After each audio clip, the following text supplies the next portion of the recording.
and the bursting of crackers, the rise of a new India.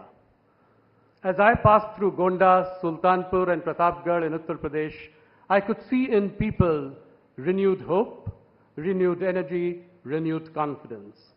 In many ways, the civilizational and cultural resurgence of India is finally taking wing. A Bharat that is not only soaring, but doing so while remaining firmly rooted in its cultural moorings. अगर इसी बात को मैं आपके शब्दों में कहूं, तो यह प्राण प्रतिष्ठा का समय सिर्फ विजय का नहीं, विनय का था। राम आग नहीं, ऊर्जा है, विवाद नहीं, समाधान है, वर्तमान ही नहीं, अनंत काल है। प्रधानमंत्री जी, 22 जनवरी के दिन आपने हमारी प्रतिष्ठा में प्राण फूंक दिए।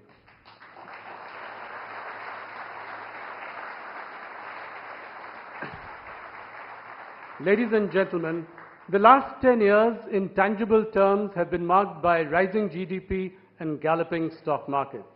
It has also been marked by efficient welfarism through direct benefit transfers while building an unprecedented scale of physical and digital infrastructure. Prime Minister Modi's biggest contribution is not only to take the Indian economy from the fragile 5 to the fabulous 5. His biggest contribution is to instill in every Indian a strong sense of self-esteem and a firm belief that India is finally getting its rightful place at the global high table of powerful nations. Today, our chest fills with pride that the Indian passport has gained in respect and stature. We bleed blue in every way. Finally, with your permission, Prime Minister, I would like to crystal gaze into the future. What would it be like, same time, 2029? I believe India will lead for global good, the theme of our Rising Bharat Summit this year. The next 5 years will mark a further acceleration of our journey towards a Viksit Bharat, one that will find its place in the top 3 economies of the world. Once again, it is not so much about adding trillions to the GDP, but the rise and rise of India's stature globally. At the G20, you've shown that you are a bridge builder in a divided world. The New Delhi Declaration is a clear demonstration of your influence and relationship with global leaders. Ram willing, India will soon have a permanent seat at the UN. With the rapid strides the country is taking, we'll see an acceleration in reverse brain drain into the country. Global companies will soon have headquarters in Mumbai and Bangalore, while Indian conglomerates will take a bite of the Big Apple. Modi ji, all this has been possible because you think different, you think big, but you execute bigger. Your approval ratings show you're the most popular leader in the world. To Indians here and around the world, you are also by far the tallest. To end on a high note before your keynote, I would like to quote these powerful lines from Sacha Bharat by Ramdhari Singh Dinkar. वृथा मत लो भारत का नाम, वृथा मत लो भारत का नाम, भारत एक स्वप्न भू को ऊपर ले जाने वाला, भारत एक विचार स्वर्ग को भू पर लाने वाला, भारत एक भाव जिसको पाकर मनुष्य जगता है, भारत एक जलज जिसका जल का न दाग लगता है. Ladies and gentlemen, please put your hands together for the man of the moment, Prime Minister Narendra Modi.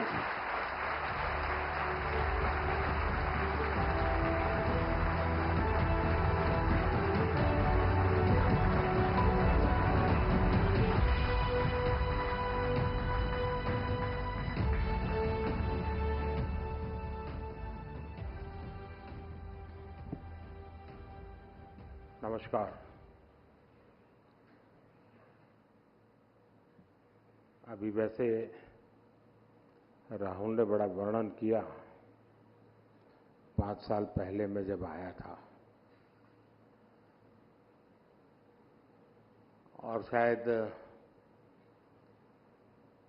उस समिट की तारीख या घटना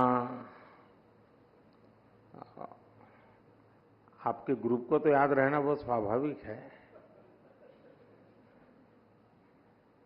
लेकिन शायद पत्रकार मन ये भी सोच सकता था और शायद सोचा होगा, लेकिन बोलते त्याग करना सीख लो। अपने कमिटमेंट के कारण इस समिट में इतने ही शांत मन से आया था और उसी समय वो किसी प्रक्रिया को दौड़ा रहा था और जो दूसरे दिन सुबह दुनिया के लिए बहुत बड़ी खबर बन गई थी। और मैं मानता हूं जरूर आप लोग इसका एनालिसिस करेंगे और शायद वो 28 फरवरी थी 2019 और माहौल तो ऐसा ही था और मैं भी बहुत शांति से आप सबसे नमस्ते नमस्ते करके निकला था और भारत ने बालाकोट में एयर स्ट्राइक की थी रात को।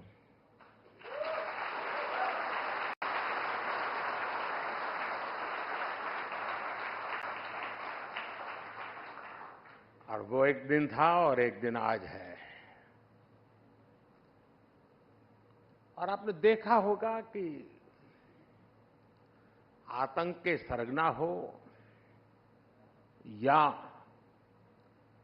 विकास और शांति की चाहत रखने वाले देश हो, सब ने राइजिंग भारत अनुभव किया है।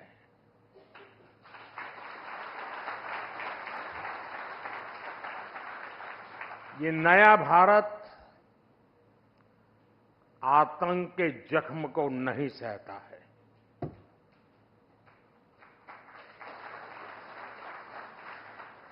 बल्कि आतंक के जख्म देने वालों को पूरी ताकत से सबक भी सिखाता है।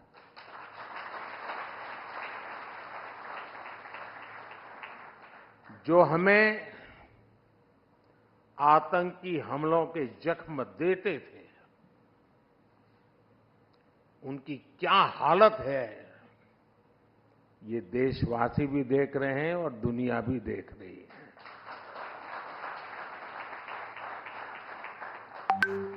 एक सुरक्षित राष्ट्र ही एक विकसित राष्ट्र का आधार होता है और आज यही भारत की पहचान है और यही राइजिंग भारत है। साथियों, चुनाव का मौसम है, चुनाव की सरगर्मी बिल्कुल सर पर है, तारीखों का ऐलान भी हो चुका है। आपकी समिट में भी कई लोगों ने अपने विचार रखे हैं, डिबेट का माहौल बना हुआ है और मैं मानता हूं कि लोकतंत्र की यही खूबसूरती है। देश में भी धीरे धीरे चुनाव प्रचार जोर पकड़ रहा है। सरकार अपने 10 साल के कामकाज का रिपोर्ट कार्ड रख रही है। हम अगले 25 साल का रोड मैप बना रहे हैं और अपने तीसरे टर्म के पहले 100 दिन का प्लान भी बना रहे हैं।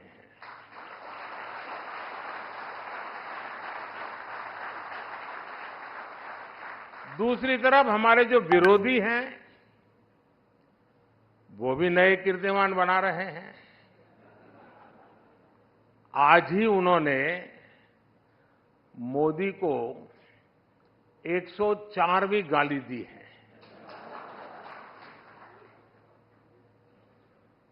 औरंगजेब कहकर नवाजा गया है। मोदी की खोपड़ी उड़ाने का ऐलान किया गया है। इन सब पॉजिटिव नेगेटिव बातों के बीच दुनिया का सबसे बड़ा इलेक्शन जारी है। 2600 से ज्यादा पॉलिटिकल पार्टियां, करीब 97 करोड़ मतदाता, 97 करोड़ वोटर्स, करीब 2 करोड़ फर्स्ट टाइम वोटर्स लोकतंत्र के इस पर्व में हिस्सा लेने जा रहे हैं। मदर ऑफ डेमोक्रेसी के तौर पर ये हर भारतीय के लिए, यहां इस हॉल में बैठे प्रत्येक व्यक्ति के लिए और आपके टीवी के दर्शकों के लिए भी उतनी ही गर्व की बात है। साथियों, आज पूरी दुनिया 21वीं सदी को भारत की सदी कहती है। बड़ी बड़ी रेटिंग एजेंसीज, बड़े बड़े अर्थशास्त्री, बड़े बड़े जानकार राइजिंग भारत को लेकर बहुत आश्वस्त है। और इन लोगों के मन में कोई इफ नहीं है, बट नहीं है, नो इफ नो बट्स। आखिर ऐसा क्यों है? कोई सवालिया निशान नहीं, ऐसा क्यों है? ऐसा इसलिए है क्योंकि पूरी दुनिया आज ये देख रही है कि पिछले 10 साल में भारत ने कितने बड़े परिवर्तन किए हैं। आजादी के बाद से जो सिस्टम बना, जो वर्क कल्चर बना, उस सिस्टम में ये ट्रांसफॉर्मेशन लाना इतना आसान नहीं था, लेकिन ये हुआ है और ये हम भारतीयों ने ही करके दिखाया है। आज भारत का कॉन्फिडेंस लेवल हर भारतीय की बातों में झलकता है। आज हम विकसित भारत की बात कर रहे हैं। आज हम आत्मनिर्भर भारत की बात कर रहे हैं। और लोग चाहे विपक्ष में हो, देश के भीतर हो या देश के बाहर हो, सब भारत की उपलब्धियां देख रहे हैं। सिर्फ 10 साल में 25 करोड़ लोगों का गरीबी से बाहर निकलना, क्या ये ऐसे ही हो गया होगा क्या? सिर्फ 10 साल में भारत का 11वें नंबर से 5वें नंबर की इकोनॉमी बन जाना, क्या ऐसे ही हुआ होगा क्या? सिर्फ 10 साल में भारत का फॉरेक्स रिजर्व बढ़कर के $700 बिलियन के पार पहुंच जाना, ये क्या ऐसे ही हुआ होगा क्या? सिर्फ 10 साल में भारत का एक्सपोर्ट $700 बिलियन पार कर जाना, क्या ऐसे ही हुआ होगा? और ये तो अभी कुछ भी नहीं है, अभी तो और भी आगे जाना है।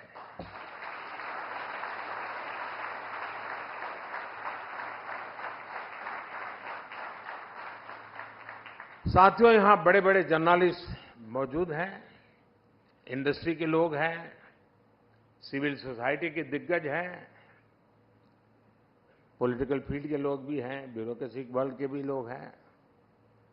आप जानते हैं कि हमारे यहां सरकारों में ब्यूरोक्रेसी में काम कैसे होता रहा है। फिर वो एक फैक्टर क्या था जिसकी वजह से ये बदलाव आया? वो एक फैक्टर है नियत।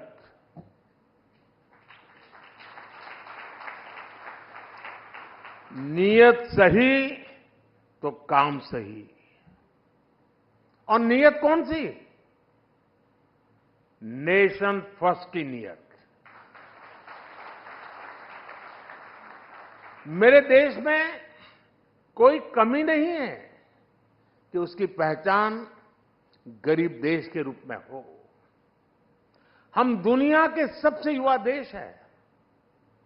एक समय में हम ज्ञान में, विज्ञान में सबसे आगे रहे हैं। दुनिया की कोई वजह नहीं है कि भारत किसी भी देश से पीछे रहे। बस हमें नेशन फर्स्ट की नीयत के साथ आगे चलना है। ये देश जो हमें इतना कुछ देता है, हम उसमें सिर्फ रहते हैं या फिर देश के लिए कुछ अलग करते भी हैं, ये फर्क बहुत बारीक है। लेकिन बारीक सा फर्क ही देश को आगे ले जाता है। जिस दिन आप अपने काम को देश के साथ जोड़ लेंगे, आप जो कुछ भी हैं, आप डॉक्टर हैं, इंजीनियर हैं, स्टार्टअप शुरू कर रहे हैं, जिस दिन आप अपने काम को देश के लक्ष्यों के साथ जोड़ लेंगे, तो समझ लीजिएगा कि नेशन फर्स्ट का बीज आप में अंकुरित हो गया है। यही नेशन फर्स्ट का बीज आज सरकार में, सिस्टम में, हर व्यवस्था में, हर व्यक्ति में, देश के कोने कोने में राइजिंग भारत का आधार बन रहा है। सिर्फ अपने लिए ही जिए, सिर्फ अपने लिए जिए तो क्या जिए? जीना है तो देश के लिए, और मरना भी है तो देश के लिए। साथियों, 2014 से पहले और आज की स्थिति में एक और ऐसा अंतर आया है जिसकी उतनी चर्चा नहीं होती। ये चर्चा देश की साख से जुड़ी है। जिस देश की साख गिर रही हो, उस देश के लोगों का स्वाभिमान भी ऊंचा नहीं रह सकता। 2014 के पहले भारत के साथ क्या स्थिति थी? आप याद कीजिए, 2014 से पहले घर घर में भ्रष्टाचार बड़ा मुद्दा था। देश की साख गिर रही थी, लेकिन तब की सरकार झूठे तर्कों के आधार पर अपने घोटालों को डिफेंड करने में जुटी रहती थी। आज स्थिति एकदम अलग है। आज सरकार भ्रष्टाचार पर कड़े एक्शन ले रही है। जो एक्शन लिया उसका हिसाब दे रही है, और भ्रष्टाचारी झूठ बोल बोलकर खुद बचाव की मुद्रा में है। तब देश पूछता था कि पावरफुल लोगों पर ईडी, सीबीआई जैसी एजेंसियां एक्शन क्यों नहीं लेती? ये सवाल पूछा जाता था। आज पावरफुल और भ्रष्ट लोग पूछ रहे हैं कि एजेंसियां उन पर एक्शन क्यों ले रही है।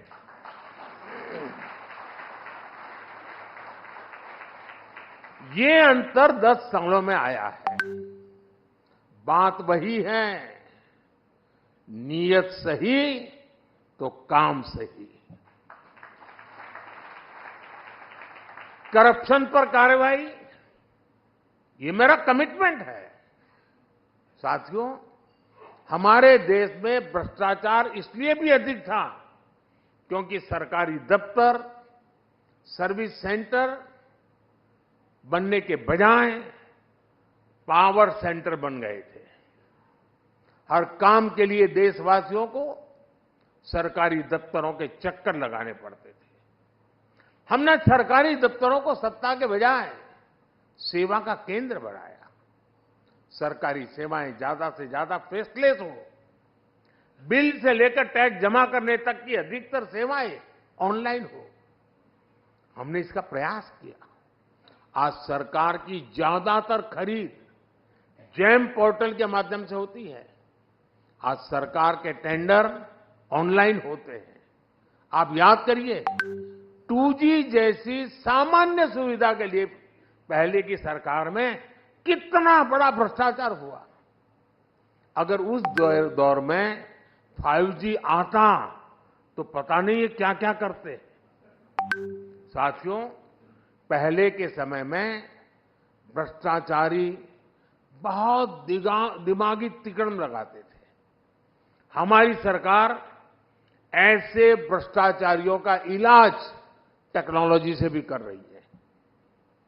आज भ्रष्टाचारियों की धरपकड़ आसान हुई है। आज मनी ट्रेल को छुपाना और कैश को छुपाना दोनों मुश्किल होते जा रहे हैं। और इसलिए कभी किसी सरकारी बाबू के घर से, बिस्तर से, दीवारों से नोटों की गड्डियां निकलती हैं। कभी किसी कांग्रेस के सांसद के घर से सैकड़ों करोड़ के नोटों के ढेर निकलते हैं। कभी किसी टीएमसी के मंत्री के घर से नोटों के ढेर निकलते हैं। इसलिए चारों तरफ बौखलाहट नजर आती है, बिलबिलाए हुए हैं।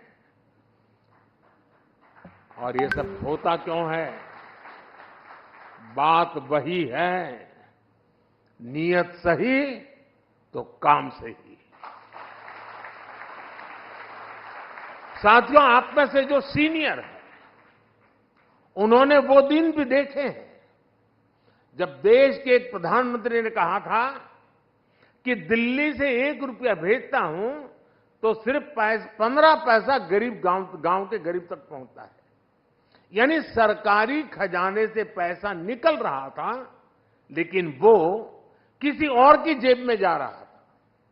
ये ऐसा भ्रष्टाचार था जो सीधे सामान्य जन को प्रभावित करता था। मनरेगा का पैसा सरकारी खजाने से निकलता था, लेकिन मजदूर को मजदूरी नहीं मिलती थी। गैस की सब्सिडी किसी और के खाते में पहुंच जाती थी। अपनी स्कॉलरशिप पाने के लिए भी रिश्वत खिलानी पड़ती थी। 10 साल पहले तक जो सरकार में थे, उनको ये सूट करता था, उनकी राजनीति को ही सूट करता था। लेकिन साथियों, हमने सरकारी खजाने की इस लूट को पूरी तरह से बंद कर दिया। हमने जनधन, आधार और मोबाइल की त्रिशक्ति बनाई। हमने डायरेक्ट बेनिफिट ट्रांसफर, डीबीटी के माध्यम से 34 लाख करोड़, 34 लाख करोड़ रुपए सीधे लाभार्थियों के बैंक खाते में पहुंचाए।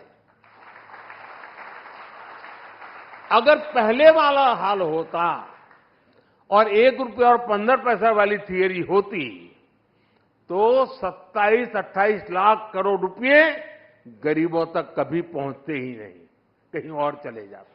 27-28 लाख करोड़। अलग अलग योजनाओं के करीब 10 करोड़ फर्जी लाभार्थी,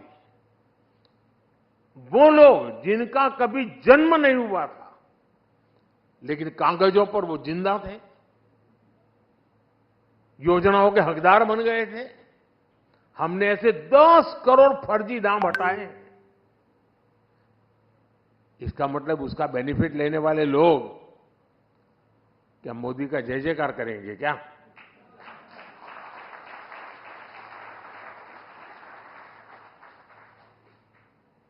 आप हैरान हो जाएंगे, 4 करोड़ फर्जी राशन कार्ड, उसको हमने हटाया।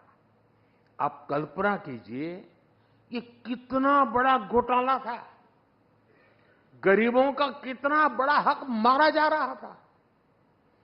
आज इस हॉल में बैठे हर व्यक्ति को उस गरीब का चेहरा याद करना चाहिए जिसे राशन की जरूरत थी, जिसे राशन मिलना चाहिए था, लेकिन मिल नहीं रहा था। वो गरीब सरकार को कोसता था, अपनी किस्मत को कोसता था। आज हमारी सरकार में उसी गरीब को one nation one ration card मिला है। आज हमारी सरकार उसी गरीब को उसके खाते का पूरा राशन मुफ्त दे रहा है। आज वो गरीब जब मुझे आशीर्वाद देता है तो विपक्ष के मन में गालियां फूटती हैं।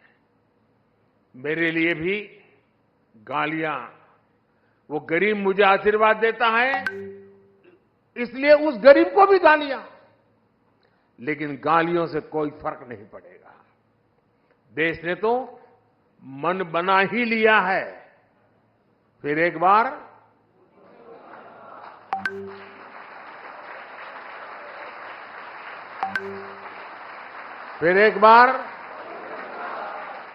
साथियों, हमारी सरकार ने पहले दिन से ही अपनी गवर्नेंस को गरीब की गरिमा, गरीब के कल्याण और गरीब के सशक्तिकरण पर केंद्रित रखा है। खुले में शौच करना, सड़क पर सोना, गंदा पानी पीना, धुएं में जीवन बिताना, अंधेरे में रहना, ये जीवन कोई शौक से नहीं जीता था। परिवार का सदस्य बीमारी के कारण बिस्तर पर पड़ा हो, मदद के बदले ठोकरें मिलती हो, कोई रास्ता न सूझे, यही स्थिति थी। आप सोचिए, आए दिन अपमान कैसे कितने घूंट गरीबों को पीने पड़ते थे। यहां बैठे बहुत से शायद जीवन की कल्पना भी नहीं कर सकते हैं कि कैसा जीवन था, लेकिन मैं ये सब कुछ अनुभव करके यहां पहुंचा हूं। मैं उस जिंदगी को जी करके आया हूं, इसलिए मुझे किताबों में नहीं पढ़ना पड़ता और न ही कैमरा के माध्यम से वीडियो शूट करके देखना पड़ता है।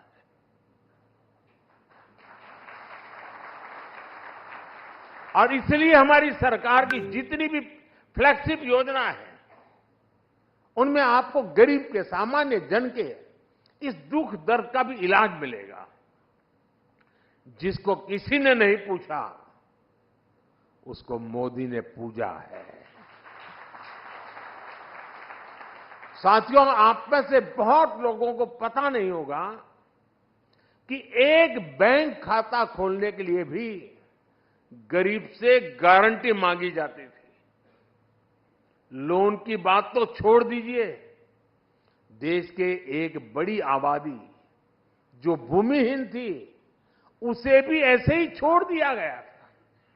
80% से अधिक किसान जिनके पास 2 एकड़ भी जमीन नहीं थी, उन्हें भी अपने नसीब पर छोड़ दिया गया था। करोड़ों नौजवानों के लिए बैंक के दरवाजे बंद थे, क्योंकि उनके पास भी गारंटी नहीं थी। जिनके पास किसी को देने के लिए कोई गारंटी नहीं, उनकी गारंटी मोदी ने ले ली। इसी भावना ने मुद्रा योजना को जन्म दिया। इसके तहत लगभग 30 लाख करोड़ रुपए हमने बिना गारंटी गरीब युवाओं को दिए हैं। इसी भावना ने सेल्फ हेल्प ग्रुप के अभियान को गति दी, जिससे आज 10 करोड़ बहनें जुड़ी हैं। इसी भावना ने रेहड़ी ठेले फुटपाथ पर काम करने वालों के लिए पीएम स्वनिधि योजना को जन्म लिया। इसी भावना ने हाथ के कौशल से आजीविका कमाने वालों के लिए पीएम विश्वकर्मा योजना को जन्म दिया। इसी भावना से छोटे किसानों के लिए पीएम किसान सम्मान निधि को जन्म दिया। इसके तहत उन्हें करीब 3 लाख करोड़ रुपए मिले हैं।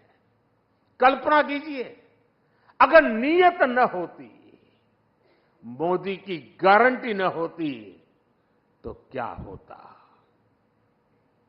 आज जो ये मोदी की गारंटी का इतना सकारात्मक प्रभाव है, वो किसी विज्ञापन की मोहताज नहीं है। मोदी उस गरीब की गारंटी बना है जिनकी कोई गारंटी नहीं लेता था।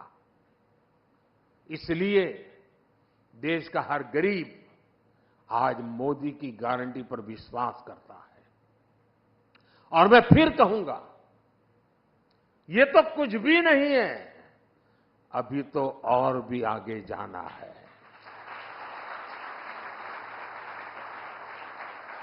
साथियों, हमारे देश में लंबे समय तक राजनीतिक उपेक्षा का बहुत बड़ा शिकार देश का मिडिल क्लास भी रहा है। आप में से ज्यादातर मेरी बात से कोरिलेट कर पाएंगे। मिडिल क्लास का मतलब है वो वर्ग जो कठिनाइयों से लड़कर आगे तो आ गया, लेकिन उसके आगे सपनों और आकांक्षाओं का एक विशाल संसार होता है। लेकिन मिडिल क्लास के सामने पहले चुनौतियां भी कम नहीं थी। टैक्स का जंजाल, बच्चों की पढ़ाई का दायित्व, उन्हें अपने से बेहतर बनाने का तनाव, हर छोटे बड़े काम के लिए सरकारी दफ्तरों के चक्कर, महंगे लोन का बोझ, एक तरह से पहले जीवन के हर दायरे में समस्याएं ही समस्या थी। ऐसे में मिडिल क्लास का जीवन 3 जरूरतों के इर्द गिर्द सिमट जाता था। एक, अपना घर बनाना, दूसरा, बच्चों की शादी हो जाए, और तीसरा, बच्चों को कहीं नौकरी मिल जाए। उसका जीवन बस इसी आधार पर सिमट जाता था। पिछले 10 वर्षों में हमने मिडिल क्लास को मुसीबतों में बांधने वाली हर बेड़ी को तोड़ दिया है। पहले 2 लाख की इनकम पर टैक्स लग जाता था, अब 7 लाख की इनकम भी टैक्स फ्री है। जीएसटी की वजह से लोगों के करीब साल भर में 45,000 करोड़ रुपया बचे हैं। बीते 10 वर्षों में होम लोन पर इंटरेस्ट रेट भी कम हुए हैं, पर्सनल लोन के इंटरेस्ट रेट भी कम हुए हैं। पीएम सुकन्या समृद्धि जैसी योजनाओं का लाभ सबसे ज्यादा मध्यम वर्ग को मिल रहा है। साथियों, मध्यम वर्ग का एक बहुत बड़ा सपना होता है बच्चे की अच्छी पढ़ाई। इस दिशा में भी पहले की सरकारों ने मध्यम वर्ग की आकांक्षाओं का ध्यान नहीं रखा। आज हमारी सरकार देश में तेजी के साथ एजुकेशन इंस्टीट्यूट खोल रही है। बीते 10 साल में हर दिन भारत में 2 नए कॉलेज बने, प्रतिदिन डेली 2 नए कॉलेज, और हर हफ्ते एक नई यूनिवर्सिटी बनी है। देश में रिकॉर्ड संख्या में नए आईआईटी, आईआईएम्स और मेडिकल कॉलेज खुले हैं। 2014 तक देश में 400 से भी कम मेडिकल कॉलेज थे, लेकिन उनकी संख्या 10 साल में 700 तक पहुंच गई है। 2014 में पूरे देश में सिर्फ 50,000 एमबीबीएस सीट थी। आज देश में एमबीबीएस सीटों की संख्या बढ़कर 1 लाख से ज्यादा हो गई है। मेडिकल में पीजी की सीटें भी 2 गुनी से ज्यादा हो चुकी है। सरकार ने स्थानीय भाषा में मेडिकल और इंजीनियरिंग की पढ़ाई का जो निर्णय लिया है, उसका भी फायदा मध्यम वर्ग के बच्चों को मिला है। हमारे मिडिल क्लास परिवारों के हजारों करोड़ रुपए अपने बच्चों को बाहर किसी देश में पढ़ाने में खर्च हो जाते थे। ये पैसे बचे, इस दिशा में भी हमारी सरकार काम कर रही है।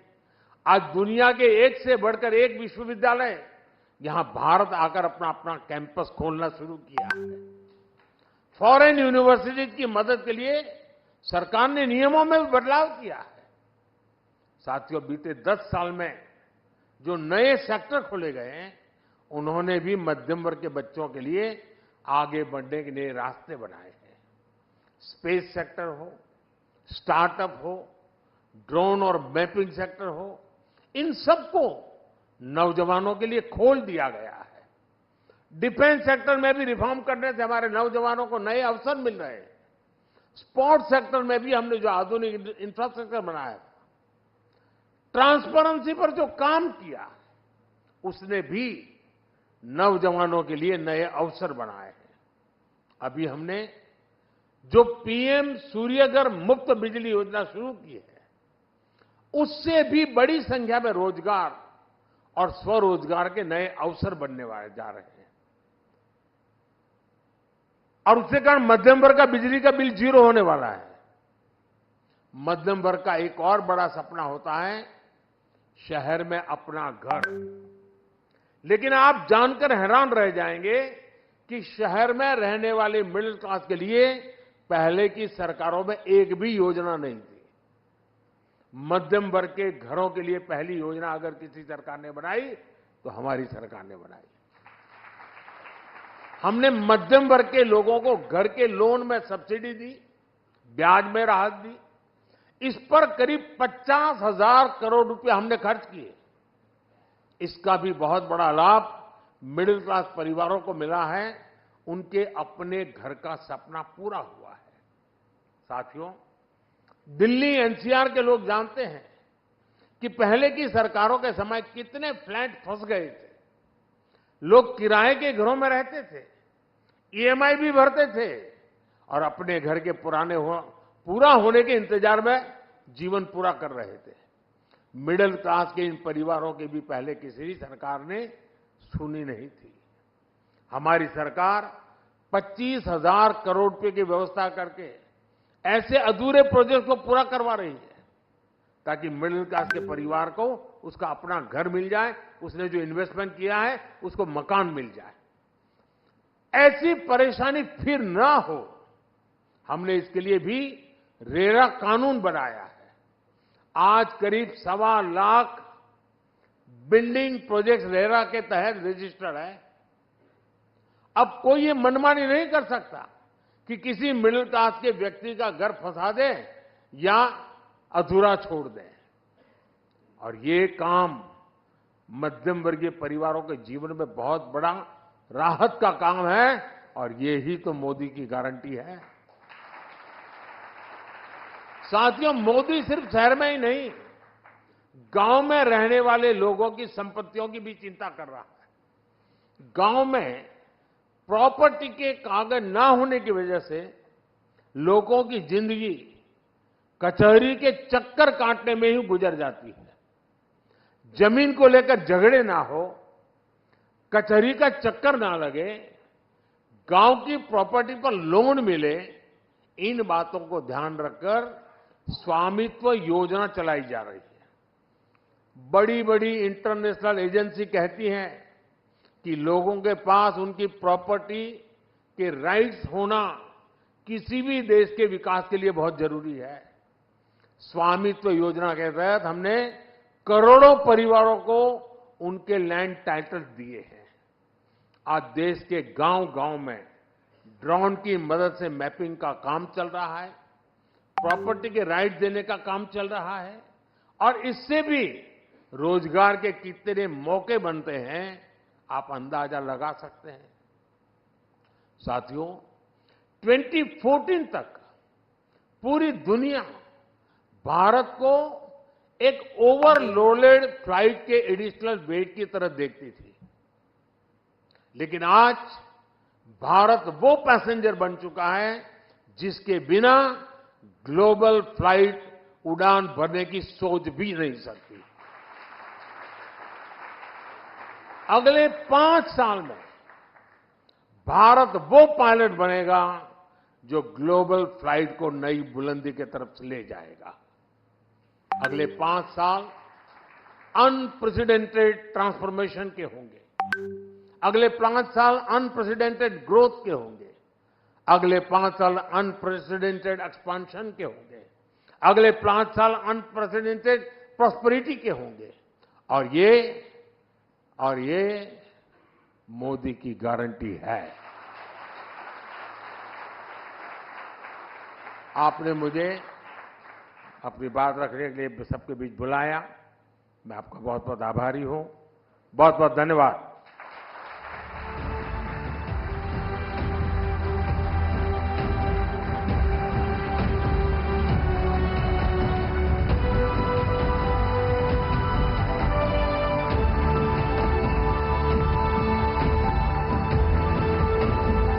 बहुत बहुत धन्यवाद प्रधानमंत्री जी। Can we have one more big round of applause for a fantastic address and a big note of thank you to Shri Narendra Modi, the Honorable Prime Minister of Bharat.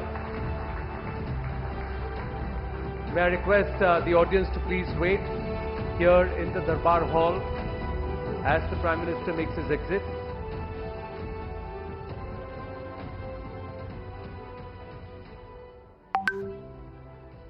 Thank you very, very much. With that, we conclude this edition of Rising Bharat, the annual summit here at the